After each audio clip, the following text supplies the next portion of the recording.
जय हिंद साथियों, एक बार फिर से केबीएस और डीएसएसबी के लिए हम पेडागोजी क्लास जो है कंटिन्यू कर रहे हैं। तो देखिए, इनमें जो क्वेश्चंस हैं उनको अब मैं कुछ सिलेबस जो है वो थोड़ा इंक्रीज़ कर रहा हूँ, यानी कि बढ़ा रहा हूँ।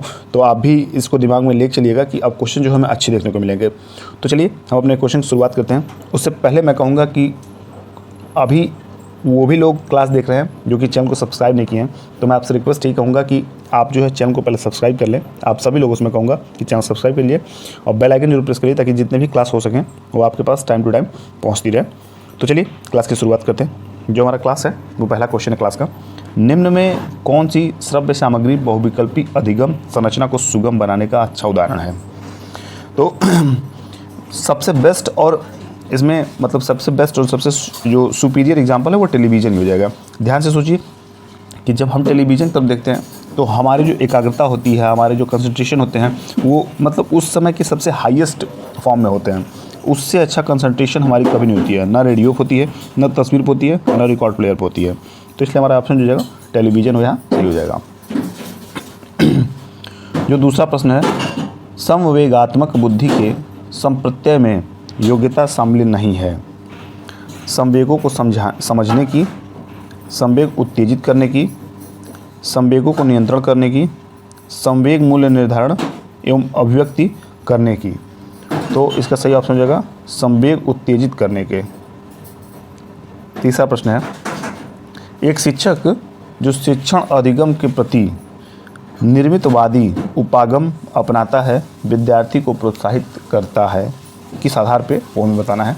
समस्या हल के लिए, अन्य के साथ सहयोग देने के लिए, तथ्य को याद करने के लिए, या घटनाओं को पहचानने के लिए। तो इसका सही ऑप्शन जो होगा ये हो जाएगा अन्य के साथ सहयोग देने के लिए। क्या हो जाएगा? अन्य के साथ सहयोग देने के लिए। चौथा प्रश्न हमारा है, चौथा प्रश्न है, अभिक्रमित अधिगम निम्न में से किस पर आधारित है। ठीक है, तो इन चारों में से किस पर आधारित है हमें वो बताना है। क्या क्षेत्र सिद्धांत पर आधारित है? तो जी ये नहीं होगा, क्षेत्र सिद्धांत पर आधारित नहीं है। क्या गेस्टाल्ट अधिगम सिद्धांत पर आधारित है? जी नहीं, बिल्कुल ये भी नहीं होगा।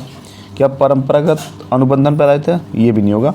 हमारा जो ये आधारित है वो क्रिया प्रसूत अनुकूलन पर आधारित है। किस पे है? क्रिया प्रसूत अनुकूलन पर। पांचवा प्रश्न हमारा है, B.F यानी कि स्किनर का ये पूरा नाम है, के अनुसार बच्चों में भाषा का विकास निम्नलिखित का परिणाम है। यानी कि किसका परिणाम है भाषा का विकास, ये B.F स्किनर के अनुसार पूछा गया है। व्याकरण में प्रशिक्षण, अंतर्जात योग्यताएं, अनुकरण एवं पुनर्बलन, या परिपक्वन। तो इसका सही जो ऑप्शन हो जाएगा वो हो जाएगा अनुकरण एवं पुनर्बलन। क्या हो जाएगा? अनुकरण एवं पुनर्बलन।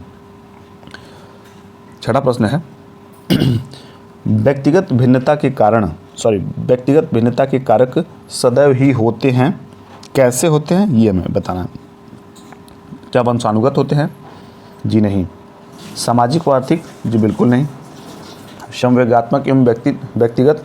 जी बिल्कुल नहीं। तो ये तीनों बिल्कुल नहीं होंगे, ये होंगे पर्यावरण एवं वंशानुगत। ठीक है, पर्यावरण एवं वंशागत। तो इस तरह हमारा जो चौथा ऑप्शन है ये सही हो जाएगा। सातवें प्रश्न की तरफ हम बढ़ते हैं। सातवां प्रश्न हमारा है, विकास की किसी भी अवस्था पर कुछ भी सिखाया जा सकता है, यह कथन किसका है। और ये मोस्ट इंपॉर्टेंट क्वेश्चन की आप सीरीज में आप इसको भी ऐड कर लीजिए, क्योंकि ये क्वेश्चन हर हाल में आने वाला है, ये आएगा, ये मान के चलिए। तो आशुबेन, पियाजे, ब्रूनर या गेने। तो बहुत ही इंपॉर्टेंट क्वेश्चन ये पियाजे का है। विकास की किसी भी अवस्था पर कुछ भी सिखाया जा सकता है, ये पियाजे का मानना था। ठीक है, तो 8वां प्रश्न हम देखते हैं। देखिए 8वां प्रश्न है, प्रत्यय संप्राप्ति प्रतिरूप दिया है, किसने दिया है? ब्रूनर ने, आशुबेल ने, पियाजे ने, या डीवी ने।